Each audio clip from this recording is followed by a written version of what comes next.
Hello there, math fans.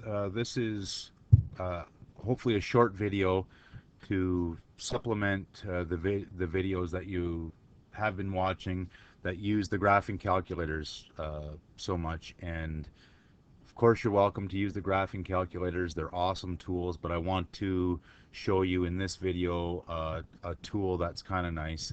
This is going to be the website version of this, but the mobile version on an iPad or an iPhone is very, very good. It's probably even better than web the web version, and it's a program called Desmos.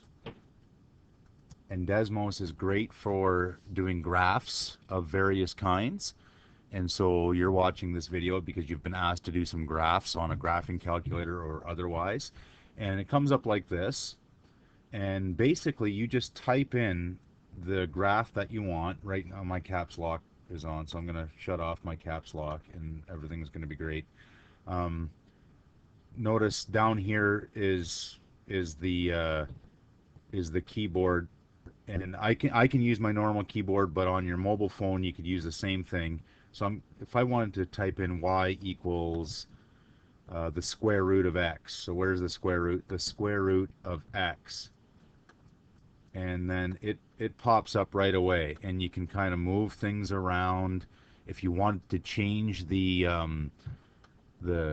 the axes, so you wanted to have a different look at it, well, you'd have to decide on what kind of look you wanted. But say we wanted to go negative 10 to 100, and from y-axis negative 5 to 50, and that's the view we wanted. Well, there it would be, and we can still change this. What's nice about the mobile version is you just use your fingers, and you can scroll using your fingers by pinching or expanding. One thing I want to mention about this that's a little bit different is if I had a trig function. Say I want to graph y equals sine x, and there it is, y equals sine x. I'm going to maybe get rid of this one. And right now, the default for trig functions is something called Radian Measure. And in Radian Measure is the normal math mode. I just clicked on the wrench there. That's the settings. But we would really like degrees. And if I click on that, it's gonna not change it. Like a normal trig graph would go from 0 to 360. So if I want to change that, then I'd want to go on the x-axis from 0, and I don't really want 0. I'll show you what it looks like if I put 0 to 360, and then maybe I want this to be a little bit more zoomed in, and then I can see it, right? It's all good. 0 to 360.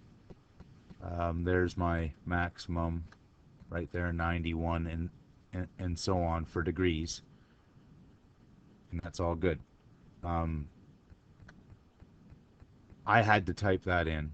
And if I wanted a certain step, like a nice step to have, of course, is 30 degrees, then I could do that.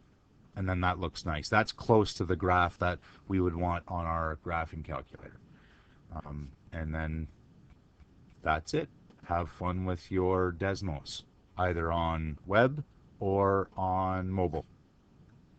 Oh, I want to mention one more thing, that if you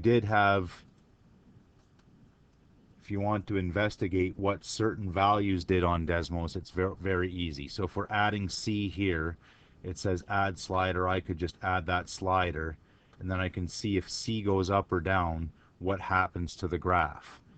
And you probably don't have to do that depending on what you've been asked to do on your exercise, but that's kind of a fun thing to add. And I can actually add a couple of sliders if I would like.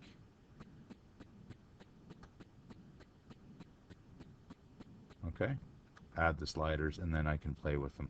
Ooh, D moves it. Looks like it moves it up and down. Okay, have fun. Ask questions if you need to.